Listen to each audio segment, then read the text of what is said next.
19th, 2021 to order. The first item on our agenda for tonight is the minutes of our previous meeting from June 29th of 2021, copies of which are in the packets. Did anyone note any revisions or corrections to the minutes that they need done? If not, Pat, go ahead. I have no notations or revisions, but I do like the way it's being handled with the links to previous packets and stuff like that. I think it's very thoughtful, and it, keeps it from having to rehash the whole schmear here. Yeah, yet it gives the public full access to the information. And easy to navigate, so that's good. So whoever did that, good for you. Thanks, Mary. I move to approve. Motion to approve from Peckham. Is there a second? I'll second. Second from Herbst. Further discussion? That was a long move to approve, but Thanks. Okay, so seeing no additional discussion then, members in favor signify by saying aye. Aye. Aye. Opposed? None are opposed. Minutes are approved. Item number 2 is to consider approval or denial of various license applications. And let me switch to the packet here. I don't believe we had any recommended for denial tonight. I'll bring it up here. Nope, we don't have any recommended for denial tonight. We've got a couple of new events. We've got a new fireworks event for Wausau Family Fireworks Fest for Wausau Events that's proposed for the end of September. And then we've got a Class B beer license for the Wausau Cyclones. It looks like the staff recommendation is to approve them all as proposed. Go ahead, Pat. I had a question on the actual listings where the names are rattled off. Francis Howe, public transport driver, there is no recommendation from police. Is that just an oversight and it was a yes, or? It's still pending. It's still sitting in Ben's workflow. He's out, I think, till tomorrow, but there was no criminal history, so I anticipate that he will approve it. So we would So approve it pending on? Contingent. Contingent upon We his just- review. Yeah, I would Okay. move to do that. Okay. So then a motion to accept or deny licenses as recommended by staff would be appropriate. And we've got a motion from Peckham. Is there a second? Oh, we had a second by Herbst. Okay. So back on track. Members in favor signify by saying aye. Aye. Aye. Opposed? None are opposed. That motion carries. Switch back and forth here. Okay. That brings us to item number 3, discussion and possible action regarding a request for a film shoot downtown. And the requester is Brenton Wildman. We have him with us on WebEx tonight. And this is actually on our agenda because it's not your typical request. Brenton has requested permission to do a film shoot downtown. I believe it's on a Sunday night, but I'll let him walk you through that. He'd had some interaction with the police department and the city clerk, both who had questions. The PD is leaning toward the recommendation that 3rd Street be closed for a couple hours while this is in progress, so that you wouldn't have cars come around the corner and suddenly there's people in the street. So we need to talk through some of those details with him. So we did a sound check with him before. Brenton, you can still hear us in the chamber here, right? Yep, I can hear you. Okay. Could you walk the committee a little bit through what your organization does and what you're planning and for when? Sure. Yep, absolutely. Thanks for including me on the agenda this evening.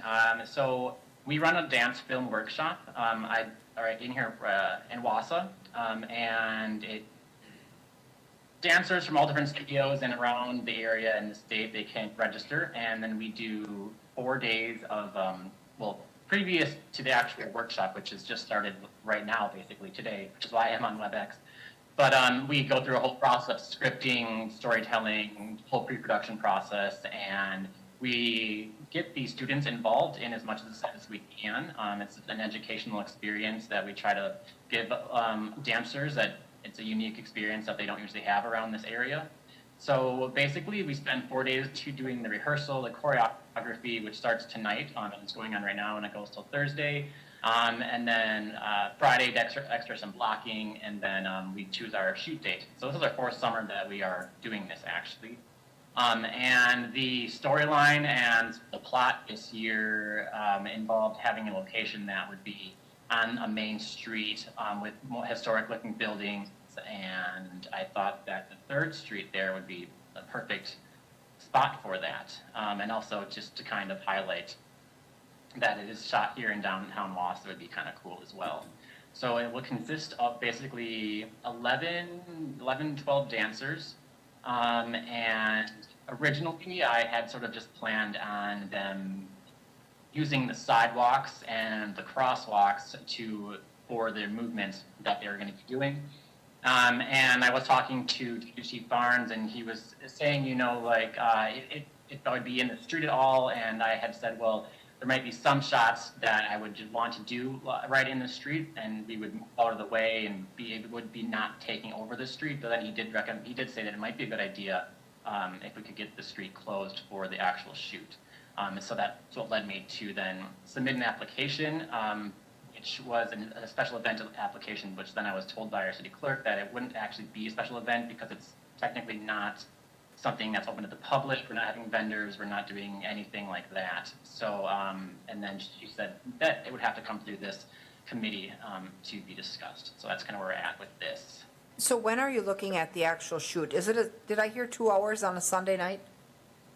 Yep, so the shoot would start at, it's a nighttime shoot. The whole video is going to be taking place at night this year, so we'd have to wait for it to get dark. So I'm thinking like 8:30, that would be an appropriate time to start. I think it would be dark enough around 8:39, and then it would last 2 to 3 hours tops.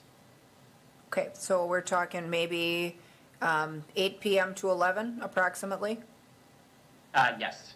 Okay, which blocks of 3rd Street? Are you looking at the 500 and 600 block between Scott and Grant? Or where are you looking to shoot?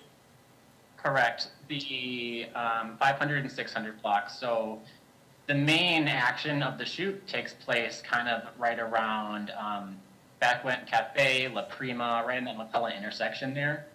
That's going to be where it's going to mostly be staged, and up that block and a little bit down at the next block. So the 500 and 600. Okay. Now, with regard to the intersection of 3rd and McClellan in front of La Prima, it's not our goal to close McClellan. So you'd still have a cross street there, within your shooting area. The ask we got was to close 3rd. Was that, or did you need both? Actually, I was trying to think of that. I mean, if that intersection or that cross street of like McClellan could also be closed, would be super helpful, I suppose, as well, since that's going to kind of be the area right there. But if it's going to be an issue to have that cross street closed, we'll just kind of adjust the way that we shoot, I suppose, and we can work around that as well. I think the benefit of this being on a Sunday night is that the adjacent businesses aren't open. If Correct, this yep. was midday and it was when commerce was happening down there, this would be almost impossible. But given the fact that this is not disruptive to, business day type traffic flow, and that businesses aren't impacted for their, customers being able to access, this is a little bit easier discussion to have. I guess I would defer to the police department about closures of the 2 streets. I mean, if we were to close 3rd from Scott to Grant and McClellan from 2nd to 4th, is that a problem logistically for emergency service?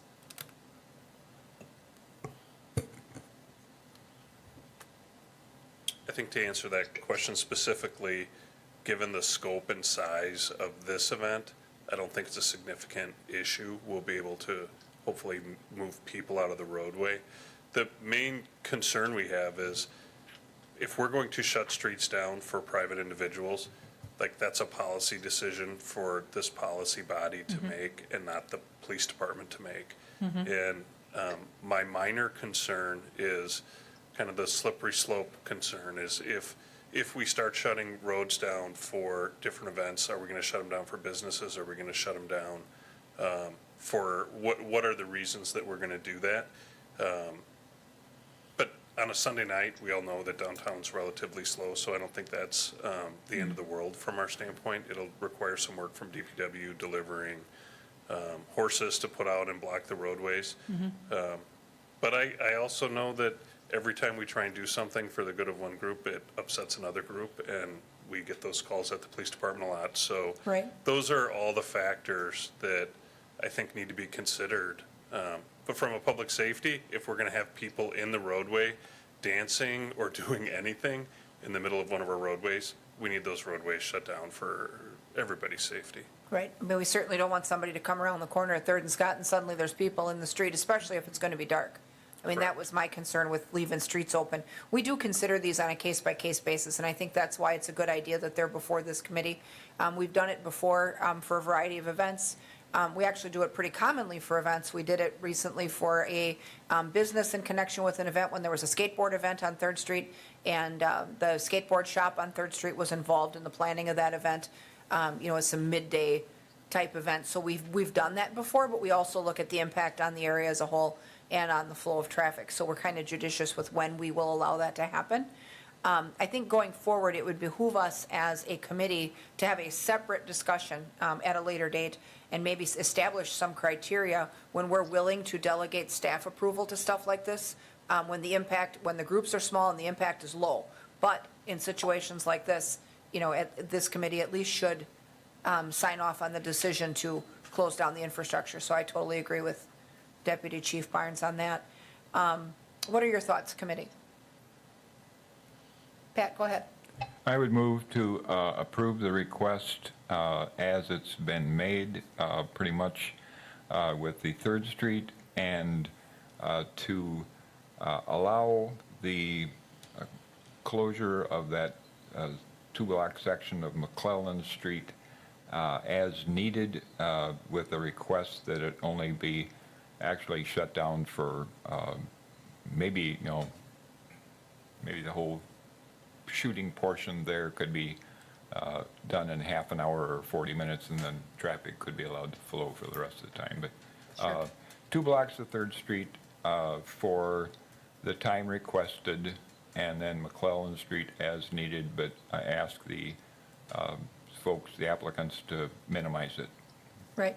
So the 500 and 600 blocks of Third Street and McClellan from Second to Fourth. Is Ye- that correct? Yes, that in would the be my motion.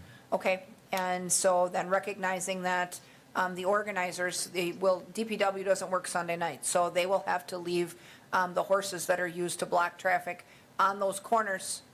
And then the user is going to have to put those out, just like people do for a block party, and put them back where they found them then after that shooting wraps up. So just so we're clear on that with Mr. Wildman, that equipment would be left there for you, and you'd have to put it up and take it down. I would say that we want to be clear that we don't want that street closure to persist beyond 3 hours. So but at 11 o'clock, that all needs to be open.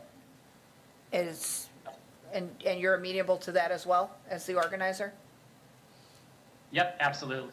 The Okay, application and says 8 to 11:30, and so that was my motion. It was 8 to 11:30? Do you Yeah. believe you need until 11:30?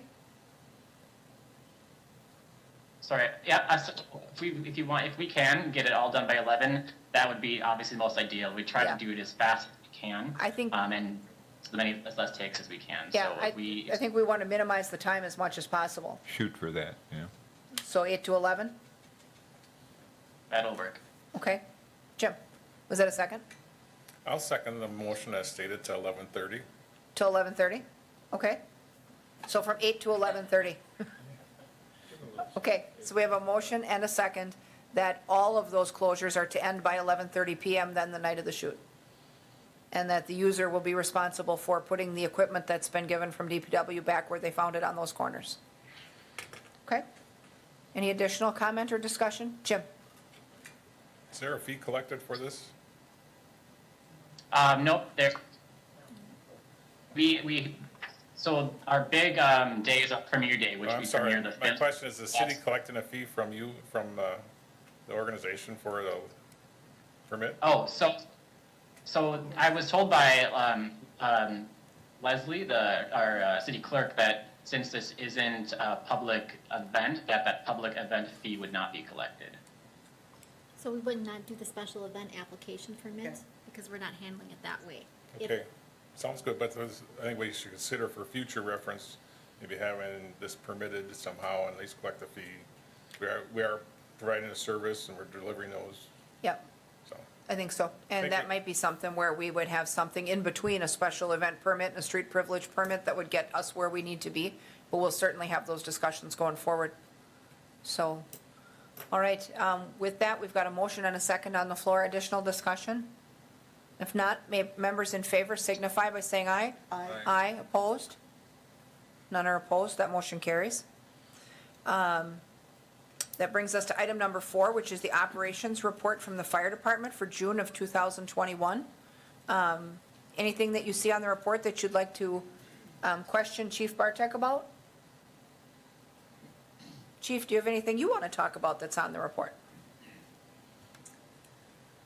No, we do see our EMS numbers trending up a little bit right now. We're on track to, I'm going to put us probably 6,900 calls this year. A little bit of a tick up from last year.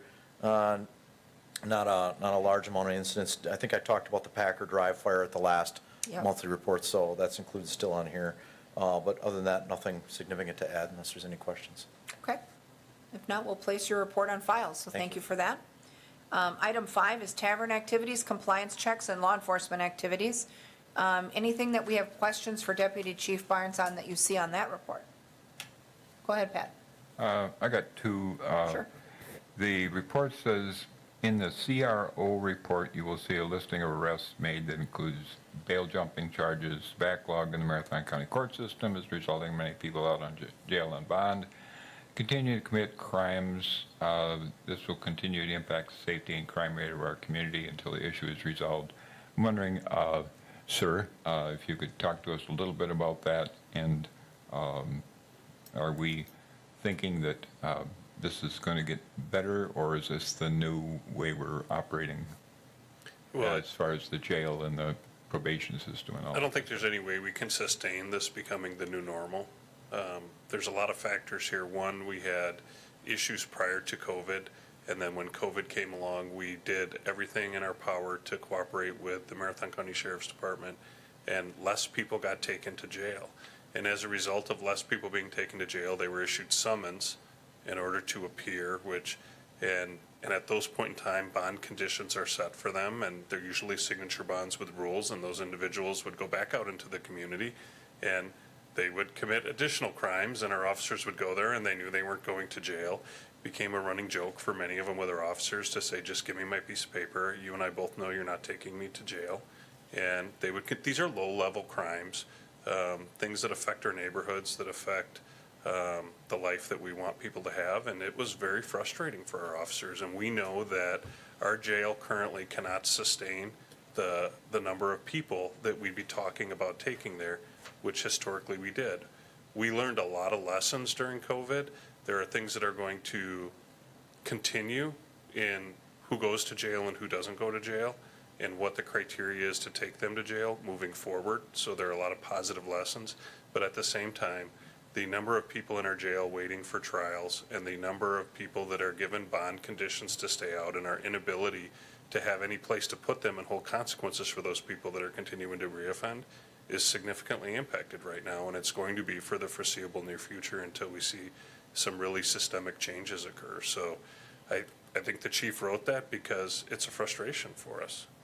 It's a frustration that we have members in our community that kind of thumb their nose when law enforcement officers show up to deal with that disorderly behavior, and they're not being incarcerated, even if bail jumping is an additional charge at that point in time. We're seeing a tremendous number of people who are out on bond, and then they commit another crime, and then they just get a bail jumping charge, and then they get a new bond that includes for the additional charges that they get, and it doesn't seem to be resolving itself.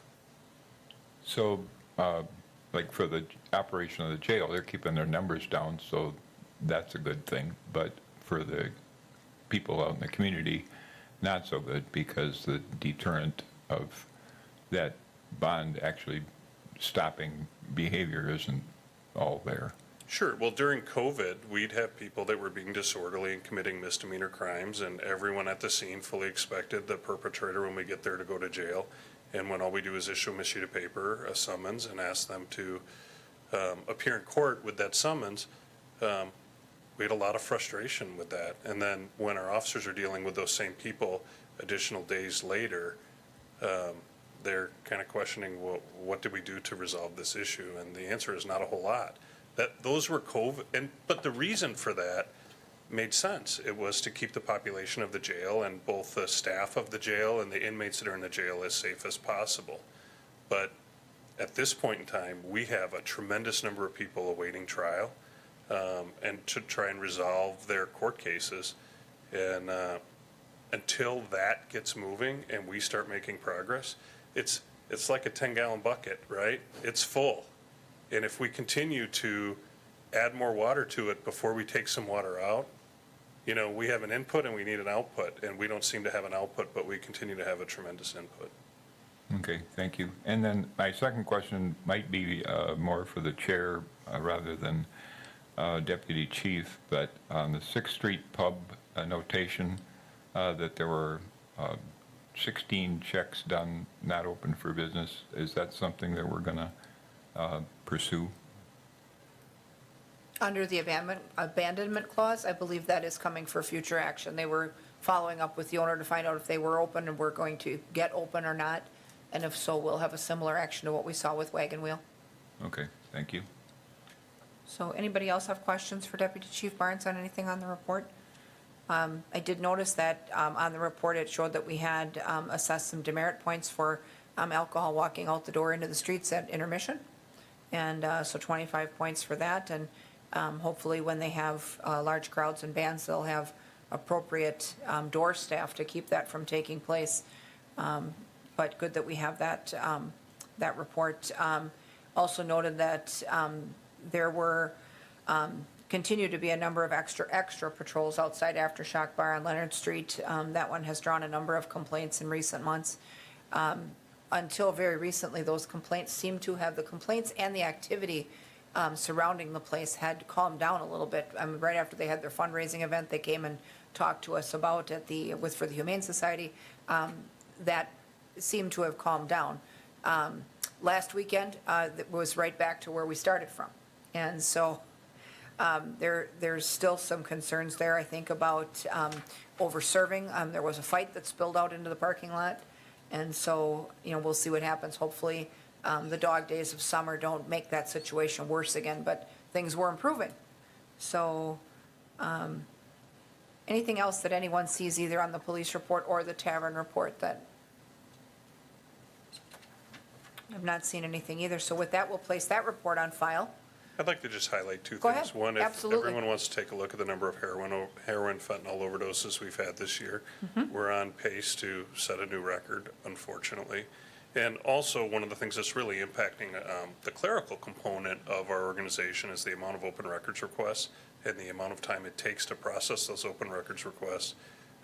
With the advent of technology, we have body cameras that our officers are wearing, and in order to fulfill an open records request, which our officers wear at every scene, that requires a clerical person to watch every minute of their interaction for every officer that was there. So that demand on our staff is very significant, so it's worth paying attention to.